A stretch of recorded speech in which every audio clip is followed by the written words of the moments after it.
Now on 7 News 11, we're just days away from one of the most highly anticipated trials in the country as Alec Murdaugh faces charges for the murder of his wife and son. We have a preview. Plus, fines may be increasing for driving slow in the left lane, the proposed updates to the so-called slowpoke law.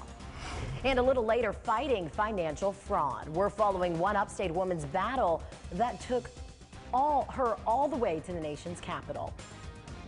But first, we do want to check in with meteorologist Dan Bickford for the forecast heading into the weekend. Dan. Well, quiet night tonight. We do have some clouds overhead. It's noticeably cooler than we were last night at this time. Mid and upper 40s across the upstate, some upper 30s in the mountains. A deck of upper level clouds sweeping on through, but we are going to see it stay dry tonight and into tomorrow. Look, however, for some clouds overnight, then we'll go partly sunny tomorrow. Mid 30s in the morning in the upstate, mid to upper 20s in the mountains. Highs closer to normal for tomorrow after seeing some 60s today. We're in the low to mid 50s tomorrow. And then we get in the late Saturday night and early on Sunday. Rain's going to move in. It'll be cold enough in the northern mountains and the higher elevations for some freezing rain at onset before that changes over to rain. And we may get a couple waves of rain as we go through the day, with one late night and early morning and then another coming in later in the day and into the evening before we do dry out going into Monday. I'll talk about how much rain we're expecting to receive coming up. Dan, thank you. A 7 News update. The Atlanta FBI Bureau says they're monitoring threats made following Wednesday's deadly shooting that involved a Georgia state trooper. The Georgia Bureau of Investigation says officers were trying to clear the protest outside of a law enforcement training center. That's when Manuel Paez-Terán opened fire. A state trooper was injured, and we're told law enforcement then fired back, killing Terán. The GBI says 7 people have been arrested and charged with domestic terrorism. Well, more now on the Murdaugh mysteries. The double murder trial of disbarred attorney Alec Murdaugh is scheduled to start on Monday. Our Henry Coburn has a preview. Of the dozens of charges facing Alec Murdaugh, the most severe are those for the murders of his wife Maggie and son Paul. The trial will start Monday with jury selection. The presiding judge, prosecutors, and defense attorneys will choose 12 jurors and 2 alternates. One attorney tells us roughly 1,000 people have been summoned for the selection process out of Colleton County's 38,000 residents. After jury selection, the court will discuss a handful of motions before the trial can officially begin. That process could take several days. Then, the trial for the murders of Maggie and Paul Murdaugh will begin. Investigators say the 2 were shot to death with different kinds of guns on the family's property on June 7, 2021. New documents from state expert witness Dr. Kenneth Kinsey detail how Paul and Maggie were killed. Kinsey believes Maggie was shot 5 times with a rifle, including twice in the head. He also says Paul was shot twice at close range with a shotgun, and that Paul's phone was tampered with after he was killed.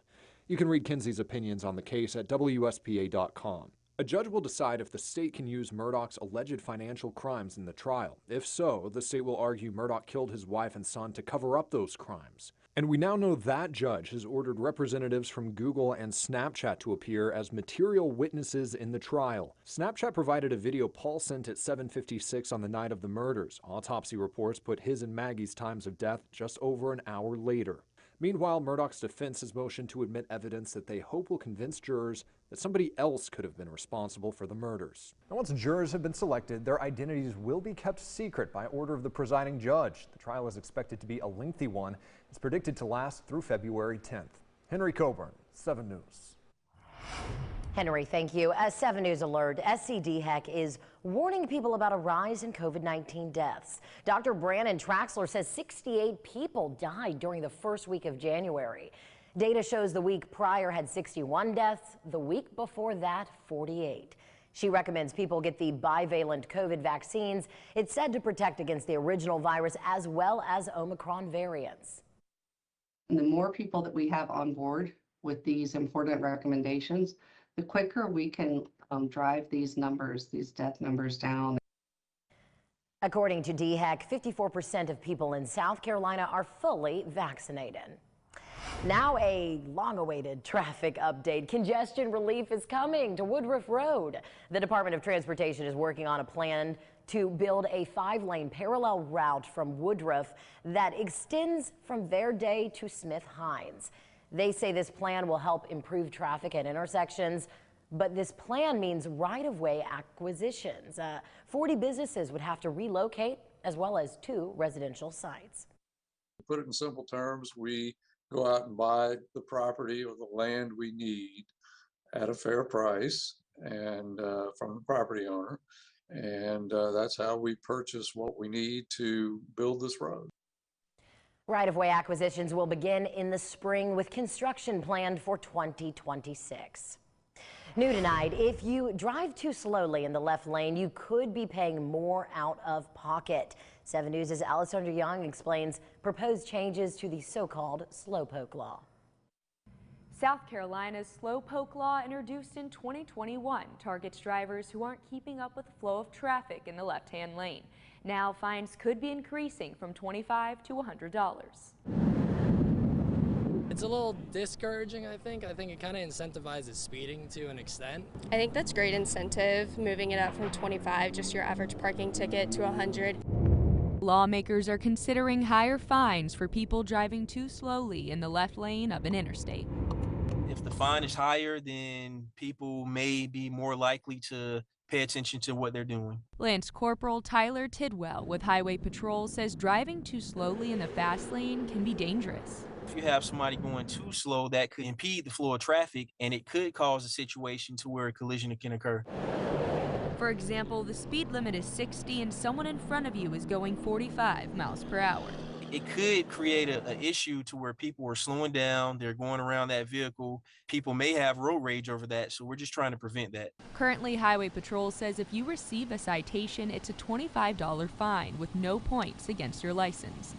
If this proposal passes, the fine would be $100. I spoke with people who spend a lot of time behind the wheel. My family lives in Spartanburg and I'm over here, so back and forth on I-85 quite a bit. I actually commute from Clemson to Greenville every day to go to work. Some drivers say they don't think it's a problem. It can be, but I find that more so people move over to the right lane if I'm deciding to go above the speed limit, which isn't too often to all the officers out there. While others, anytime I'm trying to go in the left lane and I get caught behind somebody, it's a little frustrating because sometimes you have to weave around them and that can cause more danger. Some exceptions to the current left lane law include when no one is behind you in the left lane, if traffic conditions make it safer to be in the left, and if there are obstructions or hazards in the right lane.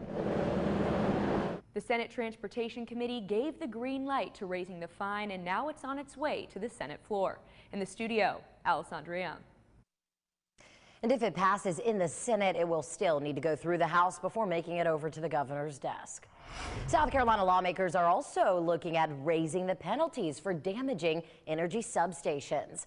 This comes after the attack in other states like North Carolina, where gunshots knocked out the power for days.